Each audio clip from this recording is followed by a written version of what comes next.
What if God Himself called you blameless? And then let the worst thing imaginable happen to you anyway.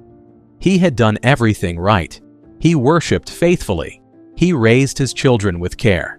He built a life so clean, so generous, so upright that heaven itself spoke his name with honor.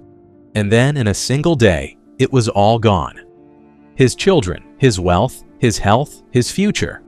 Not because he had failed, not because he had sinned, but because he was the one man on earth whose faith was worth testing. This is the story of Job, a righteous man who entered a storm he did not deserve and could not understand. You will watch the sky fall on a blameless life. You will hear him cry out into silence. And you will witness something in his anguish that will change the way you look at your own pain forever. In the land of Uz, there was a man named Job. 7,000 sheep, 3,000 camels, 500 yoke of oxen, a house full of children, 7 sons and 3 daughters, who loved one another so deeply they spent their days feasting together. But his wealth was not the point. The point was who he was when no one was watching. He was blameless, upright. He feared God and turned away from evil. Every morning after his sons had finished their parties, Job rose before the sun and offered sacrifices on behalf of each one of them. Perhaps my children have sinned in their hearts, he thought. He carried them before God even when they didn't ask him to. The greatest man among all the people of the East.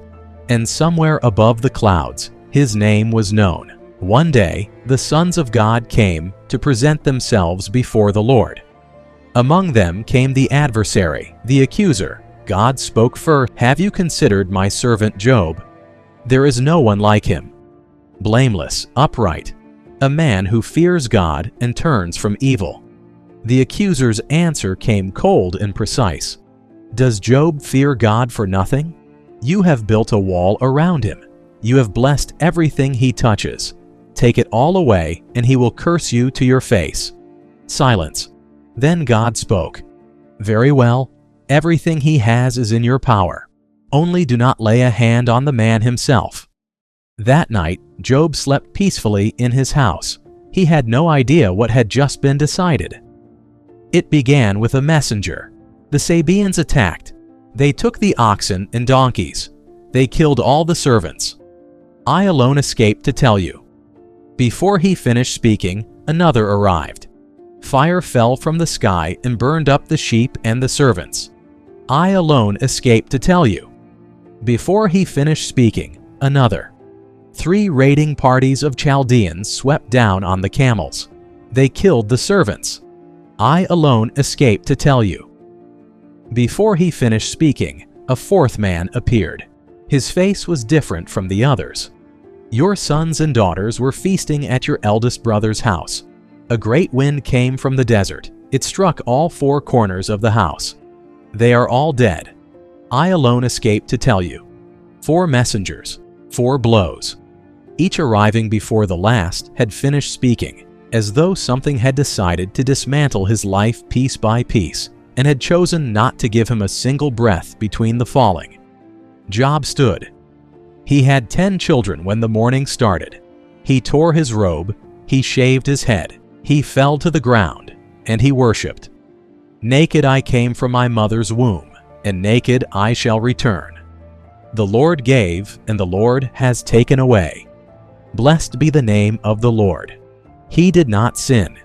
He did not charge God with wrong. He fell with his face in the dust, in the wreckage of everything he had ever built, and still called the name of God holy.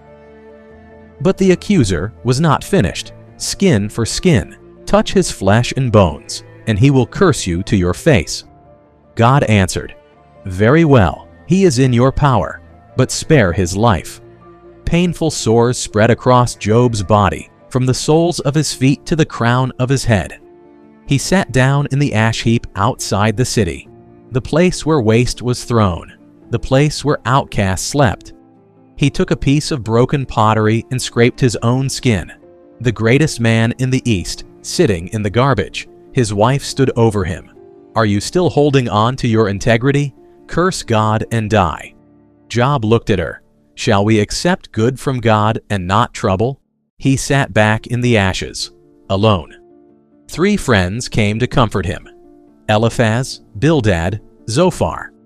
When they saw him from a distance, they did not recognize him. They tore their robes and sat beside him on the ground. For 7 days and 7 nights, no one spoke a word, because his suffering was so great that words felt like an insult. That silence was the best thing they ever did for him, because when they finally opened their mouths, everything changed. Eliphaz spoke almost gently, but the weight of it landed like a stone. Think now. Who, being innocent, has ever perished? Those who plow evil and sow trouble reap it. If Job was suffering this way, he must have earned it. The math was simple. God is just. Job is suffering. Therefore, Job has sinned.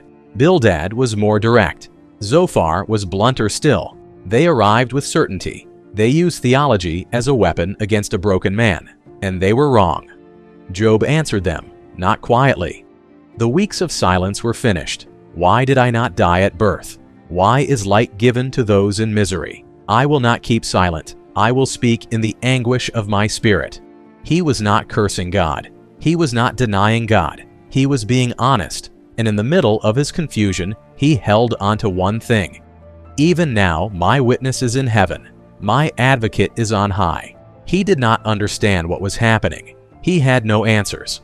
But he still believed there was someone who knew the truth about him, even when that someone felt impossibly far away. He clung to a God he could not find, while sitting in ash. Then the Lord spoke to Job out of the storm. The wind came first, vast and roaring. Job looked up from the ash heap, and the sky above him was moving. And then God spoke. Who is this that obscures my plans with words without knowledge? Brace yourself like a man. I will question you, and you shall answer me. Job had spent weeks preparing his case. The first word out of the whirlwind was a question. Where were you when I laid the earth's foundation? Can you bind the chains of the Pleiades? Does the eagle soar at your command? Not to humiliate Job into silence, but to show him something his grief had hidden. That the God being questioned was not a small God, not a God whose justice could be audited by human minds. The God speaking from the whirlwind held the universe in his hands. Job had no answer. He had the only right one. I know that you can do all things. No purpose of yours can be thwarted. I spoke of things I did not understand, things too wonderful for me to know. My ears had heard of you, but now my eyes have seen you. He bowed his face to the ground, not because the pain had made sense. God never explained the conversation in heaven, never gave him the answer his friends had pretended to have, but because he had seen something greater than an answer. He had seen God. Then God turned to the 3 friends. I am angry with you. You have not spoken the truth about me, as my servant Job has. He told them to go to Job and ask him to pray for them. And Job, the man they had wounded, prayed for them. Then God restored his fortunes. Not later, not someday. When he prayed for his friends, everything came back double. His flocks, his herds, 7 more sons, 3 more daughters. Job lived 140 more years. He saw 4 generations around his table, and he died an old man, full of days, the man who had sat in the ash heap. Job's story does not give us every answer about suffering. It was never meant to, because the point of Job is not the answer. The point is the encounter. Maybe you are in your own ash heap right now. Maybe you have done everything right and still watched everything fall apart. Maybe the people who came to comfort you offered explanations that felt like accusations. Maybe you have cried out and only heard silence come back. Job's story tells you this. God was not absent from the ash heap. He was present in ways Job could not see, working inside a story far bigger than Job's ability to understand it. Your pain is not proof that God has abandoned you. The silence is not empty. And the storm you are crying out in may be the very storm out of which God is about to speak. Hold on, be honest, be like Job. You are allowed to say, "I don't understand this." Just don't let go, because your story is not over, and the one who laid the foundations of the earth has not forgotten your name.